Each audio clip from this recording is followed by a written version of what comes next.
நமச்சிவாய வாழ்க. எல்லா உயிர்களும் இன்புற்று வாழ்க. மானிடப் பிறவியிலே தெய்வம் என்பதோர் சித்தம் உண்டாகி நாம் நெறி நின்ற வாழ்க்கை வாழ வேண்டும் என்ற சிந்தனை வருவதற்கே பல பிறவிகள் தேவைப்படுகிறது. அந்த உயர் பிறவியை அடையும் பொழுது குடிபிறப்பு, வள்ளுவர் சொல்லுவார் அல்லவா, குடிபிறப்பு என்று ஒரு அதிகாரம் வைத்திருப்பார். ஒழுக்கமிக்க தாய், ஒழுக்கமிக்க தந்தை, ஒழுக்கமிக்க பரம்பரை, தீகுணமில்லாதிருக்கக்கூடிய நல்ல ஒரு குடியிலே பிறக்கக்கூடிய தன்மையை இயற்கை நமக்கு தரும்.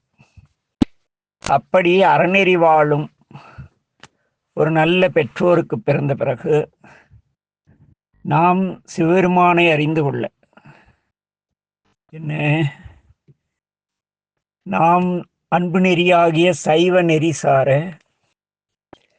நமக்கு நம்முடைய சமயத்திலே சமயப்பிரவேசம், சிவபூஜை, நிர்வாணம், விசேஷம், ஆச்சாரியம் என்று 5 படிநிலைகளை நாம் கடந்து செல்ல வேண்டும். இதிலே முதலில் சரியை, கிரியை, யோகம், ஞானம் என்று 4 நிலை உள்ளது.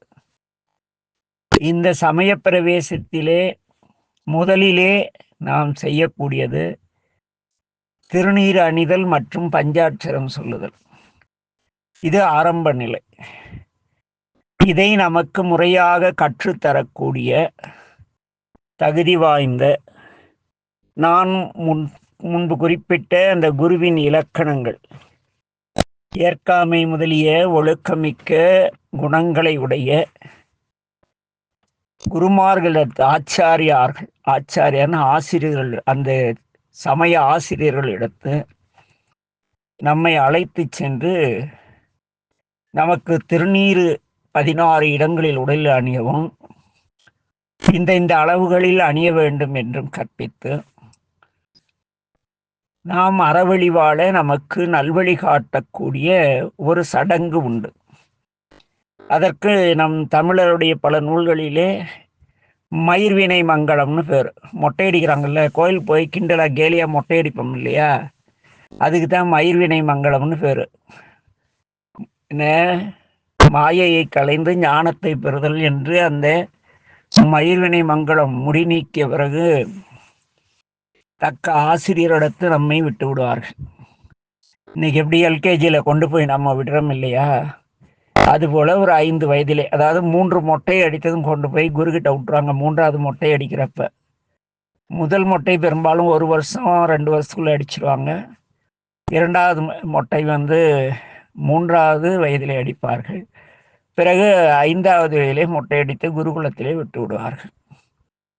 அப்பொழுது அங்கே குருவானவர் நமக்கு நம் உடலை, நாம் பசு, நாம் மனிதர் அல்ல, இந்த மனித உடலில் இருக்கின்றோம், ஆனாலும் நமது சைவ சமயத்தில் 3 உண்டு. 1 பதி, 2வது பசு, 3வது மாயை என்று கூறி, நீ இதில் 2வது கூடிய பசு என்கின்ற ஆன்மா நீ உன்னுடைய இறைவனை காண வேண்டுமானால் தினமும் உடலில் 16 இடங்களில் திருநீர் அணிய வேண்டும். என்ன, நெற்றியில் ஆரங்களும், மார்பில் ஆரங்களும், தோளில் 3 அங்குலம் 2 தோள்களிலும், முழங்கையில் ஓரங்களும், கணுக்கையில் ஓரங்களும், இப்படி 16 இடங்களுக்கும் அளவுண்டு. அந்தந்த அளவுகளிலே திருநீர் அணிய பயிற்றுவித்து நமக்கு நமச்சிவாய என்ற மந்திரத்தை உபதேசிப்பார்கள். என்ன, ஆரம்ப நிலை தூள பஞ்சாட்சரமாகிய நமச்சிவாயத்தை உபதேசித்து நம் உடலிலே 16 இடங்களில் உள்ள தெய்வங்களை பற்றி நமக்கு ஆசிரியர் கூறுவார். உன்னுடைய தலைக்கு மேலே ஓரடி வெற்றி மூலாதாரம் இருக்கிறது, அங்கே சதாசிவமூர்த்தி இருக்கிறார். என்ன, உன்னுடைய உச்சி தலையிலே இன்னார் இருக்கிறார், இந்த சாமி இருக்கிறார், உன்னுடைய நெற்றியிலே இந்த சாமி இருக்கிறார், உன்னுடைய நெஞ்சிலே நடராஜா இருக்கிறார், உன்னுடைய கை முட்டி இணைப்பிலே சக்தி இருக்கிறார் என்று கூறி கையை திருநீர் வச்சு கையை மடக்கி காட்டுவாங்க. அந்த கை ஜாயிங்கில் திருநீர் வச்சு மடக்குனீங்களா சூளம் போல வரும். சூளம் சக்தியின் அடையாளம். ஆக சக்தி இருக்கிறார். உன் வயிற்றிலே அக்னி இருக்கிறார், நெருப்பு. எது போட்டாலும் அப்படியே உருகிடுதில்லை, அதனால் அக்னி இருக்கிறார். உன்னுடைய கால்களிலே வாயு இருக்கிறார் என்று 16 இடங்களிலும் உள்ள அந்த நம் உடலின் தெய்வத்தன்மையை, நமக்குள் இருக்கும் தெய்வங்களை பற்றி கூறி நமக்கு உபதேசம் செய்யக்கூடிய செயலுக்கு சமயப்பிரவேசம் என்று பெயர். இந்த சமயப்பிரவேசம் செய்பவர் எத்தன்மையராயினும் நம் உடலில் உள்ள 16 இடங்களில் உள்ள இறை திருமேனிகளை பற்றிய உணர்த்தக்கூடிய தன்மை இல்லாதவர்கள் குரு கிடையாது, ஆச்சாரியான் கூட கிடையாது. அது ஒரு ஜீரோ. அது அதனால் எந்த பயனும் கிடையாது. இப்படி 16 இடத்துல கோடு போட்டுக்கன்னா எதுக்குடா போடுறீங்க கோடு கேட்பானா இல்லையா? எதிர இருக்கவன் அது எதுக்குடா 3 கோடு போடுறீங்க? அது என்ன? Positive, negative, neutral. Positive, neutral, negative சொல்கிறாங்களே. மின்கம்பி 3 இழுப்பாங்க தெரியுமா? உடம்பில் இருக்கிற மின்னாற்றலை எங்கே உச்சிக்கு கொண்டு போகிறது. சும்மாலாம் கிடையாது. நடுவில் ஒரு கோடு போட்டு எல்லாத்தையும் இணைச்சிருப்பாங்க. ஆக இதையெல்லாம் நமக்கு உணர்த்தி நாம் எவ்வாறு வாழ வேண்டும் என்று அந்த 5 வயதில் ஓரளவு நமக்கு அறிவு இருக்கும். அப்பொழுது அவர் என்ன கூறுவார் என்றால், நீ சிவபெருமானை அடைய வேண்டுமானால் நான் சொல்லக்கூடிய செயல்படி நீங்கள் நடக்க வேண்டும். அதில் முதலாவது, பிறர் மீது குற்றம் சுமத்தக்கூடாது. என்னது? பிறர் மீது குற்றம் சுமத்தக்கூடாது. இரண்டாவது, பொய் பேசக்கூடாது. மூன்றாவது, பிறர் மனம் புண்படும்படி பேசக்கூடாது. பிறருடைய பொருள் மற்றும் பிறர் மனைவியிடம் பற்று கொள்ளக்கூடாது. இந்த ஒடக்கான், தவளை போன்ற இந்த பிற உயிர்களை துன்பப்படுத்தக்கூடாது. ஆமா சாமி, இதெல்லாம் உபதேசம் செய்வார் குரு. நியாயமான முறையில் பொருள் ஈட்ட வேண்டும். ஒரு 7 உபதேசம் பண்ணுவார் குரு. அந்த 7 என்னன்னா அதி முக்கியமானது. அந்த 7 தான் முக்கியமானது. அந்த 7 தான் அந்த பருவத்தில் நமக்கு தேவை. அதில் குறிப்பாக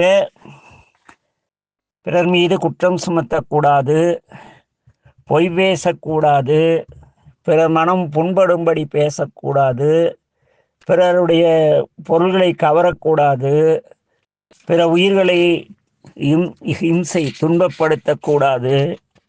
என்ன அப்புறம்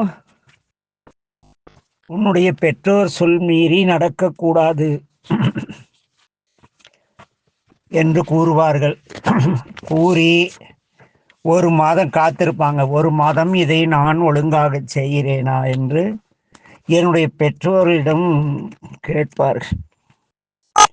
அவர்கள் பையன் இதையெல்லாம் செய்கிறான் என்று ஆசானிடத்தை சொன்ன பிறகு, சரி அப்படியே 1 ஆண்டு செய்து வா என்பார். 1 ஆண்டு கழித்த பிறகு ஆசானிடம் தக்க ஆட்கள் மூலம் கேட்பார், என்னங்க என்னார் பையன் இப்படியெல்லாம் இருக்கானா அப்படின்ட்டு. அப்புறம் நம்ம அப்பா அம்மா கிட்டையும் கேட்பாங்க, வீட்டில் இருக்கிற சித்தப்பா சித்தி உறவுகள்கிட்டையும் கேட்பார். இதையெல்லாம் நம்ம செய்கிறோன்னு தெரிஞ்சால் அவர் நம்மளை கூப்பிட்டு இன்னொரு உபதேசம் செய்வார். எல்லாரிடம் அன்பு இரக்கமாக இரு, பொறுமையுடன் இரு, ஆணவத்தோடு இருக்காது, உண்மையை பேசு, வீணா எதுக்கும் வருத்தப்படாத, எல்லாருக்கும் பிடிச்சமான செயலை மட்டும் செய், எல்லாருக்கிட்டையும் இனிமையா பேசு, எல்லாருக்கிட்டையும் நட்போட இரு, அவங்கிட்ட இருக்கு நம்மக்கிட்ட இல்லையேன்னு ஏங்காது. நம்மகிட்ட அவங்ககிட்ட பெரிய 100 ரூபா பேனா இருக்கு, என்கிட்ட 5 ரூபா பேனா இருக்குன்னு 100 ரூபா பேனா அவருக்கு ஆசைப்பட்டு திருடாத. இதெல்லாம் தப்பு. எங்கே போனாலும் நீ தான் ரொம்ப தெரிஞ்ச ஆள் மாதிரி பந்தா பண்ணிக்காத. உங்ககிட்ட 2 பென்சில் பேனா இருந்ததுன்னா சக மாணவர்களுக்கு இல்லைன்னா கொடுத்து உதவு. உன்னை விட நல்லா படிக்கிறவங்களை பார்த்து பொறாமப்படாத. அவனை விட நல்லா படிக்க முயற்சி செய். இதையெல்லாம் சொல்லுவார் குரு. இதுக்கு சமய பிரவேசம்னு பேர். என்ன இன்னைக்கு சொல்றாங்கல்ல சைவ தீட்சை அப்படின்னு. இந்த சைவ தீட்சைன்னா என்ன? அசைவத்தை தீச்சா சைவம் ஆகும், சைவத்தை தீச்சா என்ன ஆகும்? திருவேடம் அணிஞ்சிக்கிட்டு பெரிய புராணம் விற்கலாம், அப்புறமேட்டும் தேவாரம் விற்கலாம், புத்தகம் போட்டுல அப்புறம் திருவாசம் முற்றோதல் கூட்டாக்க அது கூலி வாங்கலாம். இப்படித்தான் போகும் வாழ்க்கை. ஏன்னா அடிப்படையா அந்த சமய பிரவேசத்திலே உபதேசிக்கக்கூடிய இதையெல்லாம் எத்தனை குருமார்கள் உங்களுக்கு உபதேசித்தார்கள் என்று யோசித்து பார்த்தால் நீங்கள் எங்கே சைவத்தில் வந்துள்ளீர்களா இல்லையா என்பது தெரியும். இப்படி ஒரு 10ஆம் வகுப்பு படிக்கும் வரை நம்மளை விட்டுருவாங்க. அதுக்கு பிறகு எதுவும் கண்டுக்க மாட்டாங்க. ஏன்னா நம்ம ஒரு 15 வயது ஆகும் வரைக்கும் நமக்கு சுயமான எந்த தன்மையும் வராது. பெற்றோரை முழுமையாக சார்ந்திருப்போம். ஒரு அந்த டீனேஜ் 15 வயசு ஆகக்குள்ளதான் பெற்றவங்களை எதிர்த்து பேசுறது, அகராதி பண்ணுறது, நீண்ட நேரம் இழுத்து மூடி தூங்குறது, இழுத்து போத்துட்டு தூங்குறதெல்லாம் அப்போ தான் பண்ணுவோம். ஒரு 10வது போகிற வரைக்கும் அப்பா அம்மா நம்ம விருப்பத்துக்கு விட்டுருவாங்க.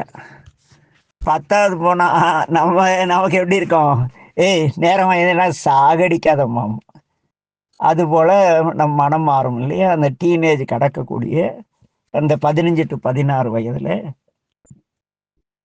ஆசான் நம்மளை கூப்பிட்டு, பரவாயில்ல நீ இந்த 10 வருஷமா உங்கள் அப்பா அம்மா பேச்சை கேட்டு நான் சொன்னபடி நல்ல பையனாக வளர்ந்துருக்க, நல்லா படிக்கிற, அதனால் உனக்கு இன்னும் ஆற்றல் வேணும். அதுக்கு நீ என்ன செய்யண்டா கண்ணு, உனக்குள் இருக்கும் சிவபெருமானு இமைப்பொழுதும் என் நெஞ்சில். நீ படிச்சில்லையா இந்த 10 வருஷமா கோயிலில் போய் சிவபுராணம், அதில் இமைப்பொழுதும் என் நெஞ்சில் நீங்காதான் தாழ்வாழ்கன்னு வந்தது இல்லையா கண்ணு? அந்த உனக்குள் இருக்கும் இறைவனை நீ பார்த்துருக்கியாம்பர். இல்லைங்கய்யா பார்க்கல, தான் கோயிலில் பார்க்குறமே அதானே. இல்லடா கண்ணு, நீ தெளிவுன்னு இருக்க, அவ்வளோ பெரிய சிவலிங்கம் சொக்கனார் உனக்குள்ளே எப்படி வந்திருப்பாரு? உனக்கு ஏற்றார் போல சின்ன வடிவமாக வந்திருப்பார் இல்லையா? அவருக்கு நீ பூஜை செய்ய ஆசைப்படுறியா இல்லையா அப்படின்னு கேட்பாங்க.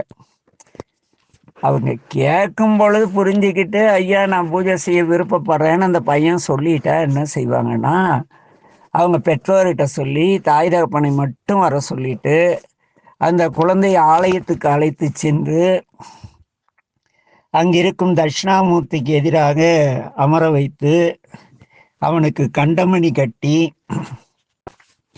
கண்ணு நான் இன்று முதல் நீ இந்த தட்சிணாமூர்த்தியுடைய மாணவன். அங்கே வந்து ஆசிரியர்லாம் கெத்து பண்ண மாட்டார். எங்கள் ஆடுரையா சொல்லுவாங்க, இன்னைக்கு நான் என்னுடைய 40 வயதில் உனக்கு உபதேசம் பண்ணுறேன், சிவபூஜை தரேன். ஒரு 10 வருஷம் கழித்து என் முகம் பல்லெல்லாம் போய் உருவம் மாறுபட்டு இருக்கும். இவர் தான் என் குரு அப்படின்னு நீ சொன்னேன்னா என் பிழையான ஒரு தோற்றத்தை நீ பொய் சொல்றதுக்கு காரணமாயிடும். ஆக என்றும் மாறா சுக இளமையுடைய இந்த தட்சிணாமூர்த்தியே உன்னுடைய குரு. யார் உன் குரு அப்படிம்பாரு. நீங்கன்னு சொல்லிட்டா போச்சு, அவ்வளோதான், சிவபூஜை தரமாட்டாங்க. தட்சிணாமூர்த்தி அப்படின்னு சொன்ன பிறகு ஐயா என்ன பண்ணுவார், தட்சிணாமூர்த்தி கிட்ட ஒரு சின்ன சிவலிங்கத்தை வச்சு அதுக்கு மானச பிரதிஷ்டைம்பாங்க, மனசார இறைவன்கிட்ட வேண்டி, நம்மக்கிட்ட நீ வடமொழியில் செய்ய விரும்புறியா தமிழில் செய்ய விரும்புறியான்னு கேட்டார் எங்கள் ஆசான். நிறைய பேர்கிட்ட அதுதான் நிகழ்ந்தது. சிலர்கிட்ட தமிழ் விரும்பிகள்னா அவங்ககிட்ட கண்ணு இந்த திருமேனியை பார்த்து கையில் பூ கொஞ்சம் எடுத்து தலைக்கு மேலே கூப்பி இந்த சிவலிங்கத்தை, உனக்குள்ளே இருக்கிற சிவலிங்கம், உனக்குள்ள சிவன் இருக்கார் இல்லையா கண்ணு, அந்த சிவலிங்கத்தை இதில் எழுந்தரில் செய்வோமா அப்படின்ட்டு கண்ணை முடிக்க சொல்லி கையில் பூவை எடுத்து தலைக்கு மேல் உயரமாக வைத்து, மாறி நின்றென்னை மயக்கிடும் மஞ்ச புலனைந்தின் வழி அடைத்து என்ன மாறனின்றென்னை மயக்கிடும் மஞ்ச புலனைந்தின் வழியடித்து என்னுள் மாறாத இன்பமாக இருக்கின்ற இறைவா, நீங்கள் இந்த திருமேனியிலே எழுந்தருளி நான் செய்யும் இந்த சிவபூஜையை ஏற்றுக்கொள்ள வேண்டும்னு முறையிட்டு அந்த பூவை அந்த திருமேனி மேலே போடுவாங்க. போட்ட பிறகு நம்மளை போட சொல்லுவாங்க. போட்டுட்டு அப்புறம் அதுக்கு பூஜை போக்குவரத்து இதோட விரிவாலாம் சொல்ல முடியாது. ஏன்னா இது பொதுப்பதிவு. அப்படி பெருமான் மேலே அந்த பூவை போட்டு எழுந்தருளை செய்து அவருக்கு நீரூற்றி விபூதி ஆடை அணிவித்து விபூதி வச்சு சந்தனம் வச்சு குங்குமம் வச்சு ஒரு 8, 10, 12 என்று இந்த போற்றி திருத்தாண்டம் இருக்கு இல்லையா, வேற்றாகி விண்ணாகி நின்றாய் போற்றி, அதையெல்லாம் சொல்லி அவரை அர்ச்சித்து பிறகு என்ன செய்வாங்க, கையில் கொஞ்சம் 3 பஞ்சபாத்திருந்து கொஞ்சம் 3 சொட்டு தண்ணி எடுத்து, இறைவா இந்த அருமையான காலை வேளையில் என்னுடைய மந்திரம் செயல் ஆன்மா 3ஐயும் அது பாதார விந்தங்களில் சமர்ப்பிக்கிறேன். தாங்கள் எனக்குள் எழுந்தருளி என்னுடைய வாழ்வியல் கடமைகளை முன்னின்று நலமாக செய்ய தாங்கள் எனக்கு வழிகாட்ட வேண்டும்னு சொல்லி, அதுக்கு பிறகு அவர்கிட்ட பொன்னுமை பொருளும் தருவானே பொய்யனேன் பிள்ளையெல்லாம் பொறுத்திட வேண்டும் இந்த 2 பதியங்களை பாட சொல்லிட்டு அப்புறம் கையில் மலர் எடுத்து சாமி கிட்ட வச்சு சங்கு முதிரையில் சாமி கிட்ட வச்சு என்ன அல்லது தாமரை, அது குரு ஒவ்வொருத்தரும் மாற்றி மாற்றி சொல்லி தருவாங்க. இதய தாமரையில் எழுந்தருளை சொல்லி இறைவனை சொல்லும் பொழுது அந்த தாமரை மொட்டு போல கையை இறைவனுடைய திருவடிக்கு அடியிலே வைத்து என்ன கரவாடும் நெஞ்ச கரியானை கரவாழ்வால் விரவாடும் பெருமானை உடையேறும் இத்தகனை என்ன என் மனத்தையே வைத்தேனேன்னு சொல்லி அந்த பூவை நம்ம தலைமையில் போட்டு பெருமானை எழுந்தருளை செய்ய வேண்டும். இதை ஆசான் கற்றுத்தருவார். இதற்கு சிவபூஜைன்னு பேர். நான் சிவபூஜை கொடுக்குறேன், ஒரு கல்யாண மண்டபத்தை ஏற்பாடு பண்ணு, ஒரு 100 பேரை கூப்பிடு, எல்லாருக்கும் சோறு போடு, சிவலிங்கம் இலவசம், அதெல்லாம் சிவபூஜை கிடையாது. இந்த சிவபூஜை கொடுத்த பிறகு கொடுக்கக்கூடிய கடமை இருக்கே, இதுதான் மிகப்பெரிய கொடுமை. என்ன கொடுமைங்கிறீங்களா? கேளுங்க. கொடுமையோ கொடுமை, அவ்வளோ கொடுமை. காலையில் 4:30 மணிக்கு எழுந்திரிக்க சொல்லுவாங்க, 6 மணிக்குள்ளே சிவபூஜை முடிக்கணும்பாங்க. கொடுமை தானே? அப்போ ஆசான் சொல்லுவார், சிவபூஜை கொடுத்ததும் சிவபூஜை கொடுத்தல்னு பேர் அதுக்கு. அல்லது சிவபூஜை நம்ம ஐயா குரு ஆசான் சொல்லும் பொழுது சிவபூஜை கொடுத்தல் அப்படின்னு, அது என்ன தெருவில் போட்டு விற்றா தானே சிவபூஜை வழங்கப்படும், அன்பர்கள் தேவையானால் பெற்றுக்கொள்ள, அது என்ன வியாபாரமாக பண்ணுறாரு? நம்ம பக்குவ நிலை உணர்ந்து தர்றதெல்லாம் கொடுத்தல்னு பேர். அவங்களே கூப்பிட்டு கொடுப்பாங்க, கேட்டு வாங்கிறது கிடையாது, பணம் கட்டி வாங்கிறது கிடையாது. சிவபூஜை கொடுத்துட்டு ஆசான் சொல்லுவார், தினம்தோறும் பிரம்ம முகூர்த்தத்தில் விழிக்க வேண்டும். அதாவது வைகறை பொழுது 4:30லேருந்து 6க்குள்ள, 4:30லேருந்து 5க்குள்ள எழுந்து என்ன செய்யணும், நீ குளித்து ஆன்மநாயகரை எழுந்தருளை செய்து அவருக்கு அபிஷேகம் செய்ய வேண்டும். எத்தனை மணிக்கு? அதுக்குள்ளே செஞ்சால் சிவபூஜை செய்ய. உன்னால் 4:30 மணிக்கு எழுந்திரிச்சு 6 மணிக்குள்ளே செய்ய முடியலன்னா இந்த சிவலிங்கத்தை என்கிட்ட திருப்பி கொடுத்துரும்பார். ஐயா நான் கம்பெனிக்கு போகிறேன், அது இது. சரி, உன்னுடைய வாழ்வியலை பாருக்கன்னு, உனக்கு பக்குவம் இல்லை, உனக்கு தர முடியாதுன்றவாங்க.